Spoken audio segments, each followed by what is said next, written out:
नमस्कार मित्रों, Shukla ji UP 32 channel में आपका स्वागत है।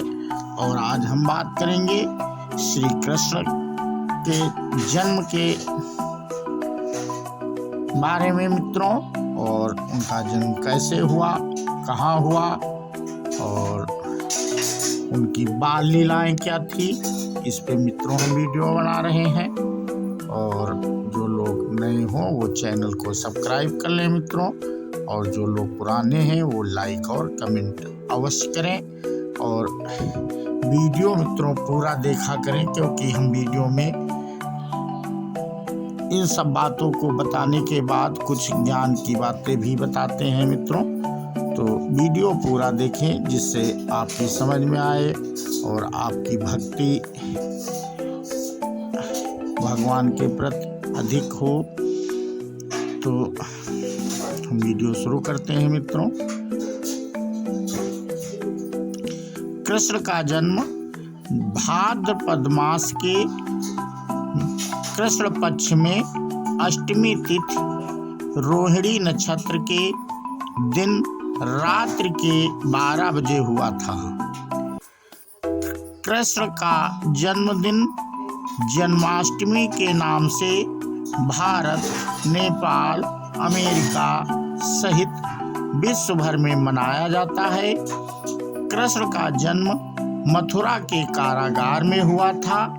वे माता देवकी और पिता वासुदेव की 8वीं संतान थे।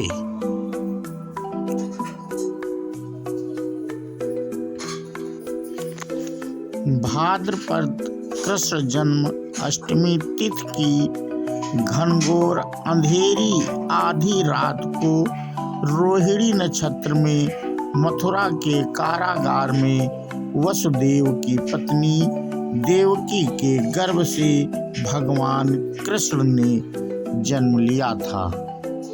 यह तिथि उसी शुभ घड़ी की याद दिलाती है और सारे देश में बड़ी धूमधाम से मनाई जाती है। द्वापर युग में भोजवंशी राजा उग्रसेन मथुरा में राज्य करता था। उसके आताताई पुत्र कंस ने उसे गद्दी से उतार दिया और स्वयं मथुरा का राजा बन बैठा। कंस की एक बहन देवकी थी, जिसका विवाह वासुदेव नामक यदुवंशी सरदार से हुआ था।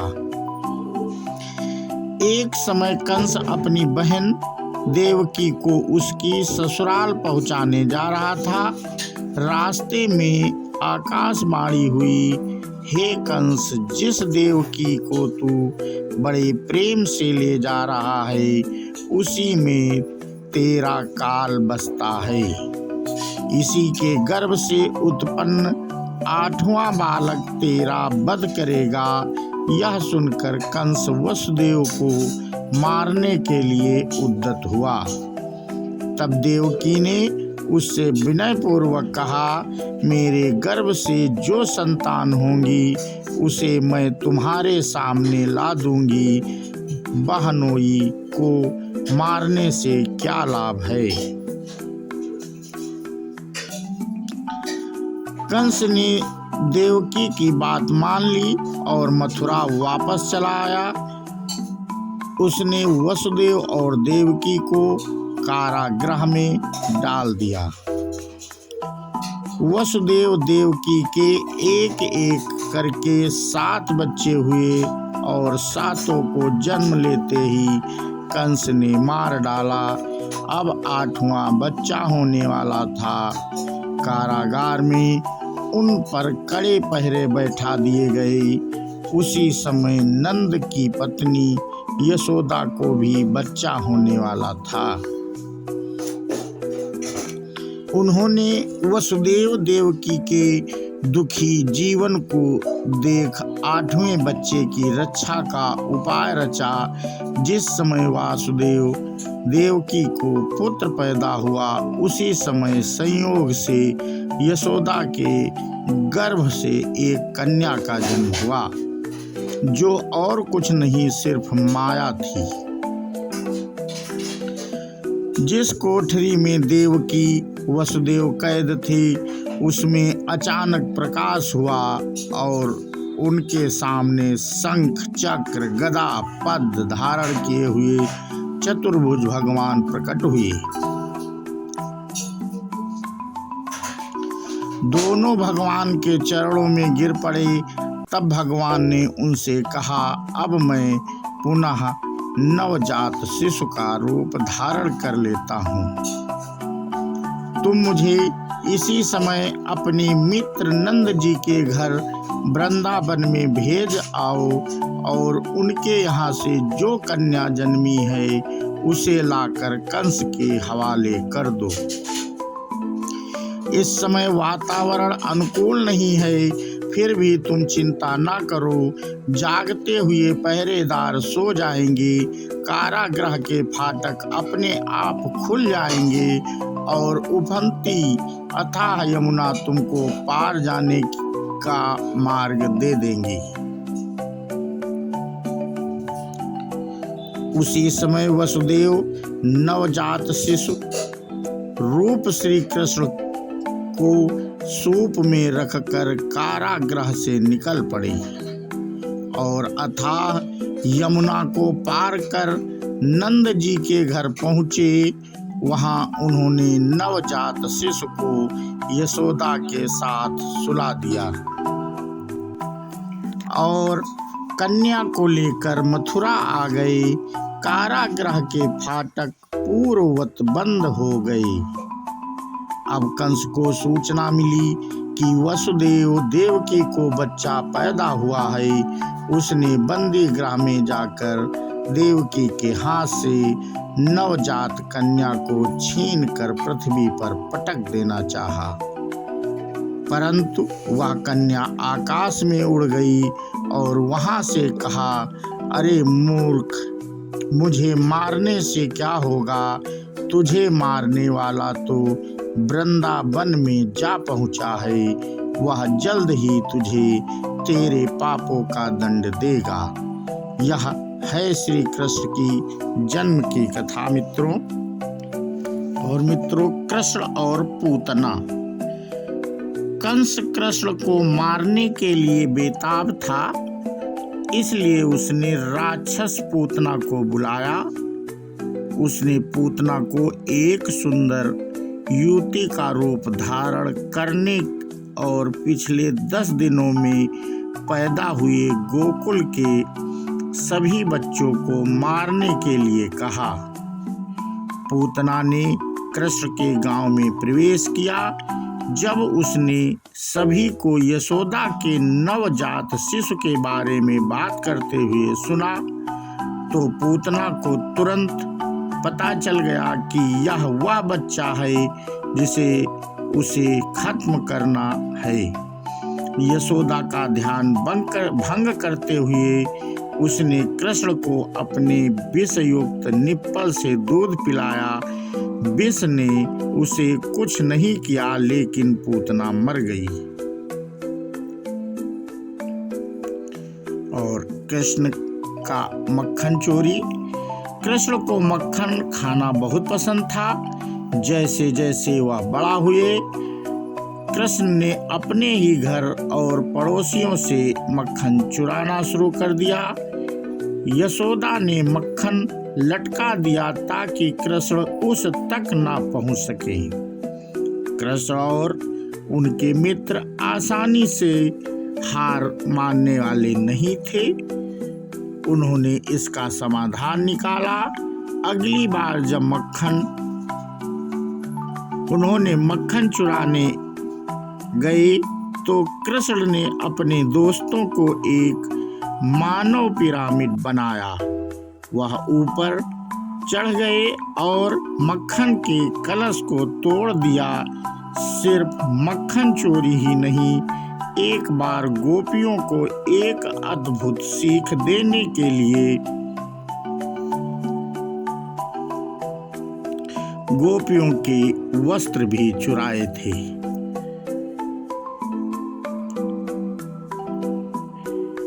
नल कुंवर और मणिग्रीव। यशोदा कृष्ण की हरकतों से इतनी तंग आ गई कि एक दिन उन्होंने उन्हें एक मोर्टार से यानी पेड़ से बांध दिया। अपने आप को मुक्त करने के लिए कृष्ण अपने आंगन में 2 पेड़ों पर रेंग गए। फिर वह पेड़ों के बीच से मार्ग से रेंगने के लिए आगे बढ़ा। मोर्टार गैप में फंस गया। इसका फायदा उठाकर कृष्ण ने अपनी पूरी ताकत से रस्सी खींच ली। पेड़ दुर्घटनाग्रस्त हो गए और 2 देवता नल कुंवर और मणिग्रीव प्रकट हुए। कृष्ण ने उन्हें उनके श्राप से मुक्त कर दिया। माँ यशोदा ने कृष्ण के मुंह के अंदर क्या देखा? एक बार जब कृष्ण खेल रहे थे, बाल कृष्ण ने उनके मुंह में मुट्ठी भर मिट्टी भर दी। जब कृष्ण के दोस्तों ने उनकी माँ से शिकायत की, यशोदा उसके पास दौड़ी और उसे अपना मुंह खोलने के लिए कहा। शुरू में उन्होंने मना कर दिया, लेकिन जब यशोदा ने उन्हें कठोर दृष्टि दी तो कृष्ण बाध्य हो गए। यशोदा ने जो देखा वह कीचड़ नहीं बल्कि सारा ब्रह्मांड था। इसे देखकर माँ यशोदा बेहोश हो गईं। और कृष्ण और कालिया। मित्रों, हर दिन कृष्ण अपनी गायों को नदी के किनारे चराने ले जाते थे। अचानक नदी का पानी पीने से गायें मरने लगीं। अपनी दिव्य शक्ति से कृष्ण ने महसूस किया कि 10 सिर वाला नाग कालिया अपने विष से पानी में जहर घोल रहा था। कृष्ण ने कालिया का सामना किया और उसे रुकने के लिए कहा, लेकिन जिद्दी नाग ने मना कर दिया। कृष्ण ने नदी में डुबकी लगाई और कालिया के सिर पर नाचते हुए उभरे। तब तक सभी ग्रामीण एकत्र हो चुके थे और कृष्ण के लिए चिंतित थे। धीरे धीरे भगवान भारी और भारी हो गए, जब तक कि सर्प अपना वजन और अधिक सहन नहीं कर सका। कालिया की पत्नियों ने कृष्ण से रुकने की विनती की और वे नदी छोड़कर चले गए और कभी वापस न आने का वादा किया। कृष्ण और अरिष्टसुर। एक दिन एक विशाल बैल वृंदावन आया और ग्रामीणों पर हमला करने लगा। किसी को पता नहीं था कि यह कहां से आया है। सभी अपनी जान बचाने के लिए इधर उधर भागने लगे। जब कृष्ण ने बैल का सामना हुआ तो उन्होंने महसूस किया कि यह अरिष्टसुर नामक राक्षस है। कृष्ण बैल से निपटने और उसके सींगों को छेदने में कामयाब रहे। अंत में राक्षस ने बैल के शरीर को छोड़ दिया और भगवान को प्रणाम किया। उन्होंने कहा कि वह भगवान बृहस्पति के शिष्य थे और उन्हें बैल बनने का श्राप मिला था क्योंकि उन्होंने अपने गुरु का अनादर किया था।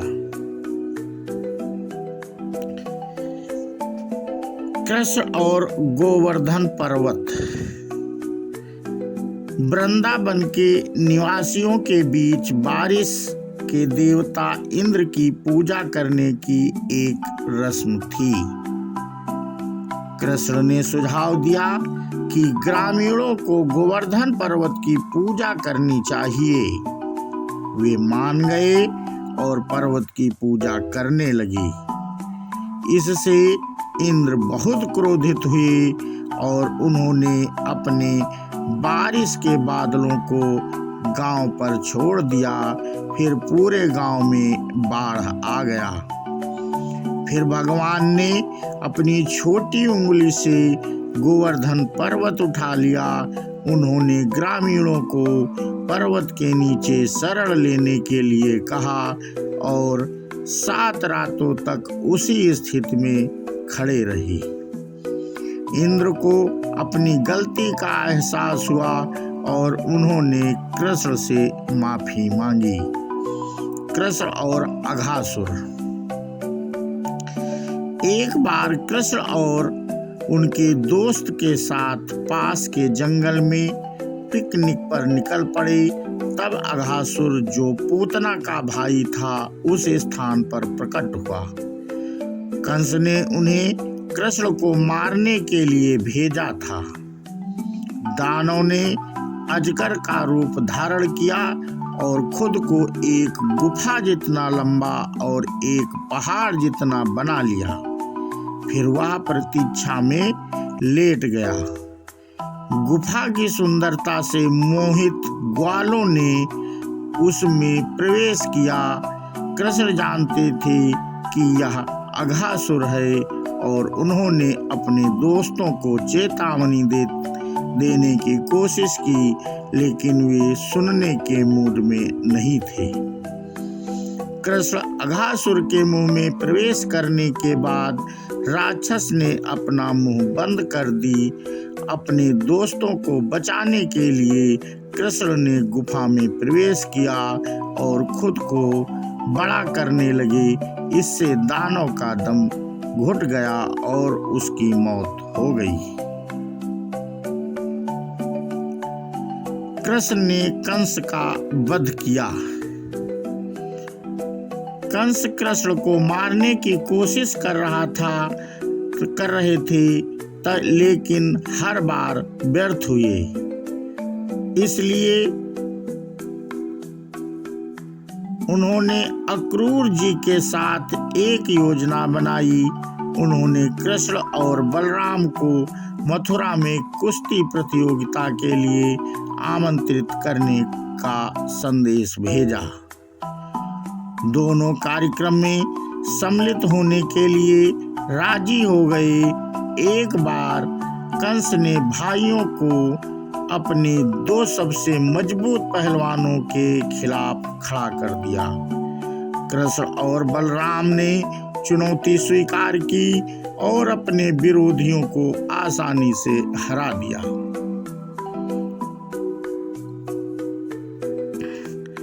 कंस ने अपना आपा खो दिया और अपने सैनिकों को लड़कों को मारने का आदेश दिया। यह सुनकर कृष्ण रेत में कूद गए, कंस के मुकुट को उसके सिर से गिरा दिया और उसे बालों से खींचकर कुश्ती के अखाड़े में लाए। अपनी ताकत साबित करने के लिए बेताब कंस ने कृष्ण को कुश्ती के लिए चुनौती दी। कृष्ण के हाथ के एक वार से कंस मर गया।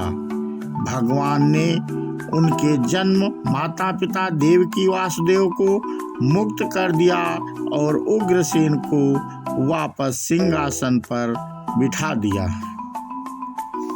मित्रों, क्या आप जानते हैं कि राधा और कृष्ण की शादी क्यों नहीं हुई थी? तो हम मित्रों इस वीडियो में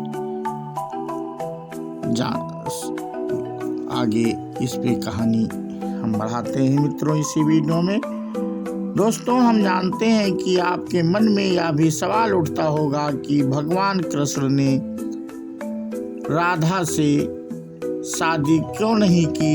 ऐसा क्या हुआ कि राधा ने किसी और से शादी कर ली?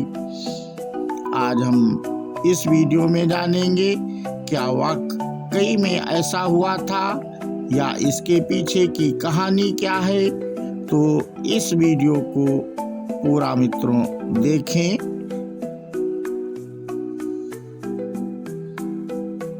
और इस वीडियो में देखने के बाद आपके मन में उठने वाले सवालों का जवाब मिल जाएगा मित्रों। कारण नंबर 1, कारण ऋषभृगु के श्राप। कृष्ण ने राधा से शादी नहीं की क्योंकि भगवान विष्णु को हर बार अपने प्यार से अलग होने का श्राप मिला था।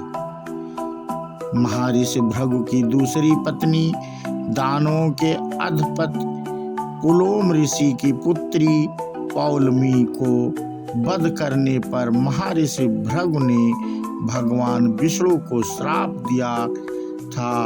वध इसलिए करना पड़ा क्योंकि उनकी पत्नी असुरों को छुपा रही थी, लेकिन ऋषि इस बात से अनजान थे। इसलिए ऋषि भृगु ने भगवान विष्णु को हर जन्म में अपने प्यार से अलग होने के दर्द को महसूस करने का श्राप दिया। ऋषि भृगु के श्राप के कारण ही भगवान राम अपने एकमात्र प्रेम देवी सीता से अलग हो गए और बुद्ध यशोधरा से अलग हो गए थे। वैसे तो कृष्ण काल में लक्ष्मी कृष्ण की सभी 8 पत्नियां थी, लेकिन प्रेम आत्मा और जीवन केवल राधा ही थी।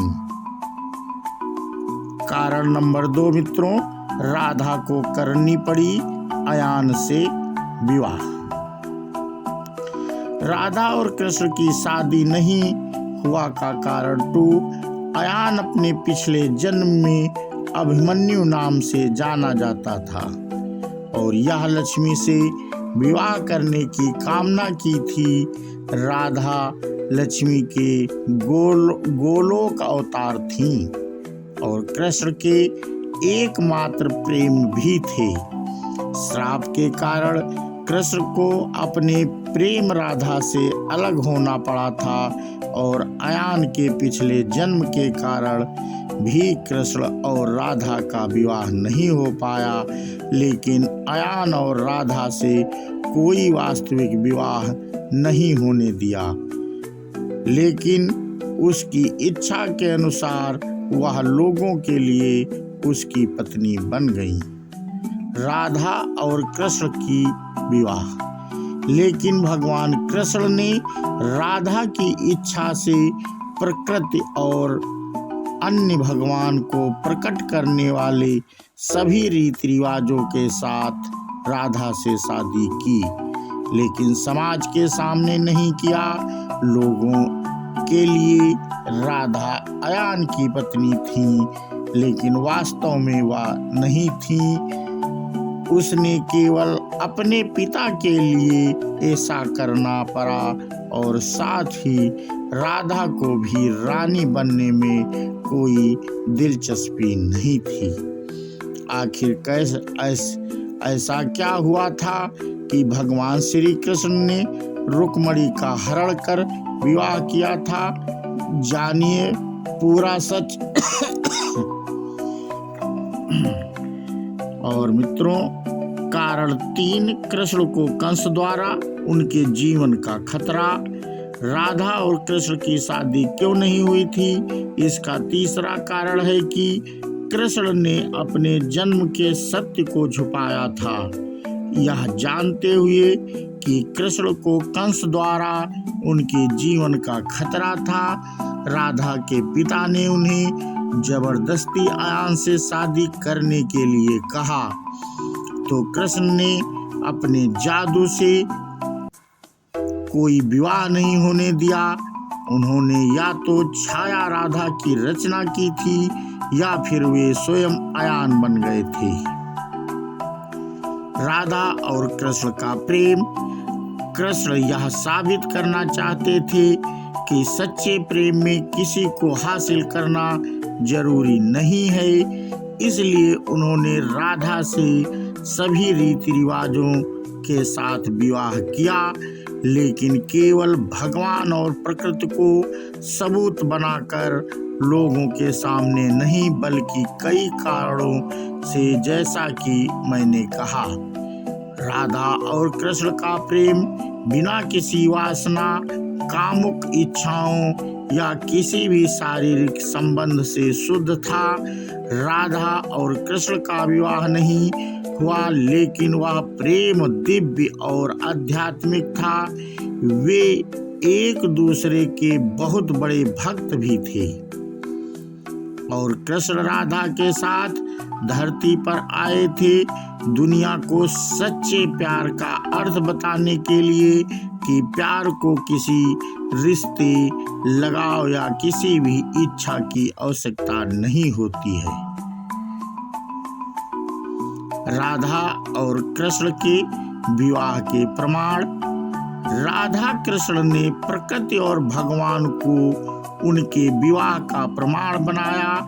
इस तरह से कृष्ण ने राधा से विवाह किया। इसलिए हर राधा अष्टमी पर हम सभी रीति रिवाजों के साथ राधा कृष्ण के विवाह कराते हैं। इसलिए जरूरी नहीं कि दुनिया के लिए प्यार को कोई नाम दिया जाए। एक बार भी मिले बिना उन्होंने 100 साल खुशी खुशी बस एक दूसरे को प्यार करने और याद करने और एक दूसरे से अलग होने के दर्द को महसूस करने में बिताए। बाद में वे और फिर गोलोक चले गए। श्री कृष्ण के कितनी पत्नियां थी, कृष्ण भगवान की कितनी रानियां थी? कहा जाता है कि भगवान श्री कृष्ण की 16,108 पत्नियां थीं। क्या यह सच है? इस विषय में कई कथाएं प्रचलित हैं और लोगों में इसको लेकर जिज्ञासा भी है। तो आइए जानते हैं कि कृष्ण की 16,108 पत्नियां होने के पीछे का राज क्या है। श्री कृष्ण के कितने विवाह हुए थे? नंबर 1, कृष्ण भगवान और रुक्मिणी का विवाह। महाभारत के अनुसार कृष्ण ने रुक्मिणी का हरण कर उनसे विवाह किया था। विदर्भ के राजा भीष्म की पुत्री रुक्मिणी भगवान कृष्ण से प्रेम करती थी और उनसे विवाह करना चाहती थी। रुक्मी, रुक्मरथ, रुकमबाहु, रुकमकेश और रुकमाली। रुक्मिणी सर्वगुण संपन्न तथा अति सुंदर थी। उसके माता पिता का विवाह कृष्ण के साथ करना चाहते थे, किंतु रुक्मी चाहता था कि उसकी बहन का विवाह छेदी राज शिशुपाल के साथ हो। यही कारण था कि कृष्ण को रुक्मिणी का हरण कर उनसे विवाह करना पड़ा। नंबर 2, श्री कृष्ण का जामवंती से विवाह। एक बार भगवान कृष्ण पर शत्रुजित ने मणि चोरी करने का आरोप लगा था। तब वह उस मणि की तलाश करते करते रायसेन जिले के जंगलों में आ गए थे। यहाँ श्री कृष्ण ने जामवंत से जामगढ़ की गुफा के पास 27 दिनों तक युद्ध किया। जब जामवंत हारने लगे तो उन्होंने प्रभु श्री राम को पुकारा। श्री कृष्ण को तब राम रूप में प्रकट होना पड़ा। यह देख जामवंत की आंखों से आंसू निकल पड़े। बाद में जामवंत ने श्री कृष्ण को मणि दिया और अपनी पुत्री जामवंती का विवाह श्री कृष्ण भगवान से कर दिया। नंबर 3, श्री कृष्ण और सत्यभामा का विवाह। भगवान कृष्ण उस मणि को लेकर वापस आ गए और जब वो मणि सत्यजित को दिया तो सत्यजित को ग्लानि हुई और लज्जा भी आई कि मैंने श्री कृष्ण जी पर चोरी का आरोप लगाया। फिर 17 जितने श्री कृष्ण ने क्षमा मांगी और अपनी पुत्री सत्यभामा को श्री कृष्ण को सौंप दिया। नंबर 4, कृष्ण और कालिंदी विवाह। पांडवों का लाक्षागृह से कुशलतापूर्वक बच निकलने पर शादी की आधी यदुवंशियों के साथ लेकर श्री कृष्ण पांडवों से मिलने के लिए इंद्रप्रस्थ गए। युधिष्ठिर, भीम और अर्जुन, नकुल, सहदेव, द्रौपदी और कुंती ने उनका अतिथि पूजन किया। इस प्रवास के दौरान एक दिन अर्जुन को साथ लेकर भगवान कृष्ण वन विहार के लिए निकले। जिसमें वह विहार कर रहे थे, वहां पर सूर्यपुत्र कालिंदी श्री कृष्ण को पति के रूप में पाने की कामना से तप कर रही थी। कालिंदी की मनोकामना पूर्ण करने के लिए श्री कृष्ण ने उनके साथ विवाह कर लिया। तो मित्रों, हमने श्री कृष्ण भगवान की 4 शादियों के बारे में इस वीडियो में जानकारी दी। वैसे उनकी शादी 8 हुई हैं और अगले इस वीडियो में हम उनकी और शादियों की चर्चा करेंगे मित्रों।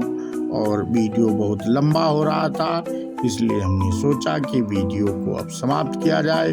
अगले वीडियो में और पत्नियों की हम मित्रों जानकारी देंगे। तो हम अपना वीडियो मित्रों यहीं पे समाप्ति की ओर ले चल रहे हैं। और जाते जाते मित्रों चैनल को सब्सक्राइब अवश्य कर लें, क्योंकि वीडियो पूरा होने के बाद चैनल को सब्सक्राइब करना भूल जाते हैं, इसलिए हम पहले ही वीडियो में बता देते हैं मित्रों। और